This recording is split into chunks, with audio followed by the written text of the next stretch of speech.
Once again, welcome back to KC's Classes. KC's Classesന്റെ മറ്റൊരു എപ്പിസോഡിലേക്ക് എല്ലാവർക്കും സ്വാഗതം. This is Kiran CS. Calicut university MCOM second semester exams August 1 start ചെയ്യാണ്. So നമ്മൾ smart study videos ഇന്ന് മുതൽ ആരംഭിക്കുകയാണ്. സോ അതിൻ്റെ ഭാഗമായിട്ട് ഇന്നത്തെ വീഡിയോയിൽ 30 days best exam study plan ആണ് നമ്മൾ ചെയ്യാൻ പോകുന്നത്. വീഡിയോയിലോട്ട് പോണേക്കാൾ മുമ്പ് പറയാനുള്ളത്, നമ്മുടെ സ്ഥാപനം കാലിക്കറ്റ് യൂണിവേഴ്സിറ്റി MCOM എല്ലാ സെമസ്റ്ററിലെയും ക്ലാസ്സസ് പ്രൊവൈഡ് ചെയ്യുന്നുണ്ട്. ലൈവ് ക്ലാസ് ഉണ്ടായിരിക്കും, അതിനെ റെക്കോർഡും ആക്സസ് ചെയ്യാൻ സാധിക്കും.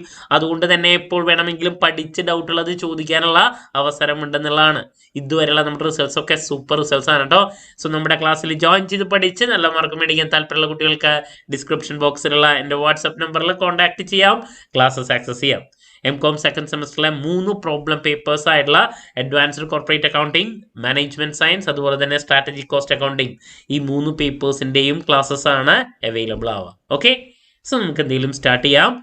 അപ്പോൾ ഏറ്റവും കൂടുതൽ പഠിക്കാനുള്ള ഒരു സെമസ്റ്റർ തന്നെയാണിത്. ആദ്യത്തെ പേപ്പർ വരുന്നത് അഡ്വാൻസ്ഡ് കോർപ്പറേറ്റ് അക്കൗണ്ടിങ് ആണ്. പിന്നെ അഡ്വാൻസ് സ്ട്രാറ്റജിക് മാനേജ്മെന്റ്, അത് തിയറി പേപ്പർ ആണ്. Then strategic cost accounting problem paper. Then IB international business theory paper, management science problem paper. Okay, അപ്പോൾ നമ്മുടെ മുമ്പിൽ മെയിനായിട്ടൊരു 30 ദിവസമാണുള്ളത്. അപ്പോൾ ഈ 30 ദിവസത്തിനെ എങ്ങനെ വിനിയോഗിക്കാം എന്നുള്ളത് 1 by 1 ആയിട്ട് കാണാം. അപ്പോൾ 30 days ഞാൻ പ്രോബ്ലം പേപ്പേഴ്സിന് വേണ്ടിയിട്ട് മാറ്റി വയ്ക്കാൻ പറയുന്നത്, ഇനിയുള്ള ദിവസങ്ങളിൽ ഓരോ സബ്ജക്റ്റിനും 6 days ആണ്.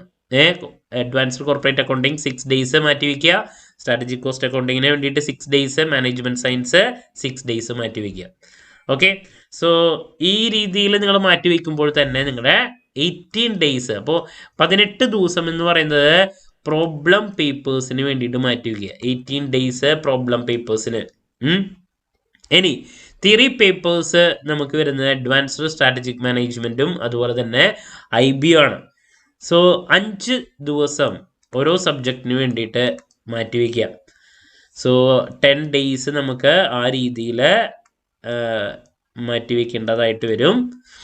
അപ്പോൾ അങ്ങനെ 28 days ആണ് ഈ പറയുന്ന സബ്ജക്ട്സിന് വേണ്ടിയിട്ട് അലോക്കേറ്റ് ചെയ്യാൻ ഞാൻ സജസ്റ്റ് ചെയ്യുന്നത്. സോ ബാലൻസ് 2 ദിവസം 3 ദിവസം ഉള്ളത് ആദ്യത്തെ എക്സാം ഏതാണ്? അഡ്വാൻസ്ഡ് കോർപ്പറേറ്റ് അക്കൗണ്ടിങ് ആണ്. അതിൻ്റെ പ്രിപ്പറേഷൻസിനും മറ്റു കാര്യങ്ങൾക്കും ലാസ്റ്റ് ഉള്ള 2-3 ദിവസം നമ്മൾ എന്തായാലും മാറ്റി വയ്ക്കേണ്ടതായിട്ട് വരും.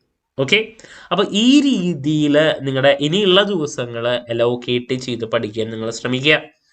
സോ ഞാൻ ഓൾറെഡി ഇതിനേക്കാൾ മുമ്പുള്ള എൻ്റെ എല്ലാ വീഡിയോസിലും പഠിക്കാനുള്ള സ്ട്രാറ്റജി പറഞ്ഞു തരാറുള്ളതാണ്. കാരണം നിങ്ങൾ പഠിക്കുന്നത് നിങ്ങളുടെ തലയിലേക്ക് വരണമെങ്കിൽ അവിടെ ഏറ്റവും ഇമ്പോർട്ടൻ്റ് ആയിട്ട് വേണ്ടത് എന്താ? റിവിഷനാണ്. റിവിഷൻ. സോ നമ്മുടെ കയ്യിൽ സമയം എന്ന് പറയണത് ഇല്ല. അപ്പോൾ നമ്മൾ റിവിഷന് വേണ്ടിയിട്ട് ചെയ്യുന്ന ടെക്നിക്ക്, ഞാൻ എപ്പോഴും പറയുന്ന ആ ടെക്നിക്ക് ഞാൻ വീണ്ടും പറഞ്ഞുതരാണ്. ഓൾറെഡി കേട്ടിട്ടുള്ള ആൾക്കാർക്ക് അറിയാം, ഞാൻ കുട്ടികൾക്ക് സജസ്റ്റ് ചെയ്ത് അല്ലെങ്കിൽ ഞാനും ഫോളോ ചെയ്യാറുള്ളൊരു ടെക്നിക്കാണ്. അപ്പോൾ റിവിഷൻ എന്ന് പറഞ്ഞാൽ എന്താ? ഓൾറെഡി ഒരു കാര്യം പഠിച്ചതിന് ശേഷം ഒരു ഗ്യാപ്പ് എടുത്ത് വീണ്ടും അത് നോക്കുമ്പോൾ നമ്മുടെ തലയിൽ അത് കറക്റ്റായിട്ട് കയറണം, അല്ലേ? അങ്ങനെയാണ് നമ്മൾ റിവൈസ് ചെയ്യുക. എത്രത്തോളം കൂടുതൽ റിവൈസ് ചെയ്യുന്നു അത്രത്തോളം നല്ലതാണ്. അപ്പോൾ ടൈം ഇല്ലാണ്ടാവുമ്പോൾ ഡിഫിക്കൽട്ടായിട്ടുള്ള സബ്ജക്ട്സ് പഠിക്കേണ്ട രീതി, എസ്പെഷ്യലി പ്രോബ്ലം പേപ്പേഴ്സ് പഠിക്കേണ്ട രീതിയാണ് ഞാൻ വീണ്ടും പറഞ്ഞു തരുന്നത്. നിങ്ങൾ നൈറ്റിൽ മാത്രമേ ഈ പ്രോബ്ലം പേപ്പേഴ്സ് പഠനം ആരംഭിക്കാൻ പാടുള്ളൂ. പകല് നിങ്ങൾക്ക് സമയം ഉണ്ടെങ്കിൽ നിങ്ങൾക്ക് ചെയ്യാം കേട്ടോ. ഞാൻ പറയണത് നൈറ്റിൽ പഠിക്കുകയാണെങ്കിൽ ഏറ്റവും ബെസ്റ്റ് അത് ഒരു 7 മണി 7:30 ആ ഒരു ടൈമിൽ നിങ്ങൾ പഠിക്കാൻ സ്റ്റാർട്ട് ചെയ്യുന്നു. നിങ്ങൾക്കൊരു 3 മണിക്കൂറെങ്കിലും ഒരു 10:30 വരെ നിങ്ങൾ പഠിക്കണം.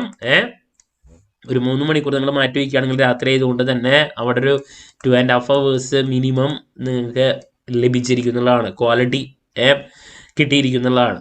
സോ അങ്ങനെ പഠിച്ചു കഴിഞ്ഞ കാര്യങ്ങൾ നിങ്ങൾ മോർണിംഗ് ഇപ്പോൾ 6 മണിക്കോ 7 മണിക്കോ 6 o'clock അങ്ങനെ എണീറ്റ് നിങ്ങളൊരു 20 മിനിറ്റിനുള്ളിൽ 20 minutesനുള്ളിൽ അതൊന്ന് റിവൈസ് ചെയ്യുക, ഒന്ന് കണ്ണോടിക്കുക.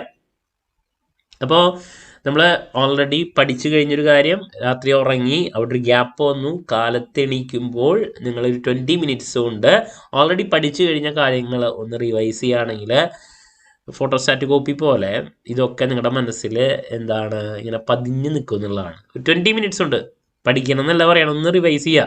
ഞാൻ എപ്പോഴും പറയുന്നതാണ്, അങ്ങനെ നോക്കിക്കഴിഞ്ഞ് പിന്നെ നിങ്ങൾ ഫുഡ് കഴിക്കാൻ പോവുകയാണെങ്കിലോ അന്ന് ട്രാവൽ ചെയ്യുമ്പോഴാണെങ്കിലോ എന്ത് ചെയ്യുകയാണെങ്കിലും അറിഞ്ഞോ അറിയാതെയോ ഈ കാലത്ത് നോക്കിയ കാര്യങ്ങൾ നിങ്ങളുടെ മനസ്സിലൂടെ ഈ പറയുന്ന ബുക്കിലത്തെ പേജറൊക്കെ ഇങ്ങനെ പോയിക്കൊണ്ടിരിക്കും. നിങ്ങൾ എന്താ പറയുക, നിർബന്ധിതമായിട്ട് ഓർത്തെടുക്കണം എന്ന് പോലും ഇല്ല. നിങ്ങളുടെ എന്താണ് മൈൻഡിലോട്ട് ഇത് കടന്നു പോകുന്നുള്ളതാണ്. അപ്പം അങ്ങനെ ഡിഫിക്കൽട്ടായിട്ടുള്ള പല കാര്യങ്ങളും നമുക്ക് ക്വിക്കായിട്ട് റിവൈസ് ചെയ്യാൻ സാധിക്കും ഈ ഒരു അപ്രോച്ച് ഫോളോ ചെയ്യുകയാണെങ്കിൽ. ഇതാണ് ആദ്യം പറയാനുള്ള ഒരു കാര്യം. പിന്നെ തിയറി പേപ്പേഴ്സിൻ്റെ കാര്യങ്ങൾ നിങ്ങൾ പകല് എങ്ങനെയാണെങ്കിൽ ടൈം കിട്ടണമെങ്കിൽ പഠിക്കുക.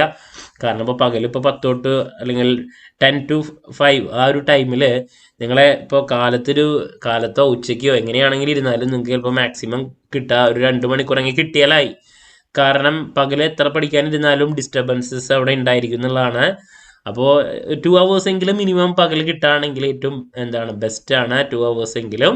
അപ്പോൾ തിയറി നിങ്ങൾ ആ രീതിയിൽ പഠിക്കുക. പിന്നെ സമയമില്ലാത്ത ആൾക്കാരെ എപ്പോൾ സമയം കിട്ടുന്നു അപ്പോൾ പഠിക്കുക എന്നുള്ളതാണ്. ഓക്കെ.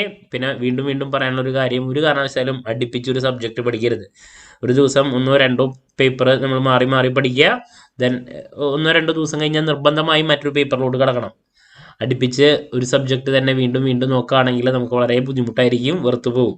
അപ്പോൾ അതും പഠിക്കുന്ന സമയത്ത് ശ്രദ്ധിക്കേണ്ട കാര്യങ്ങളാണ്. ഓക്കെ.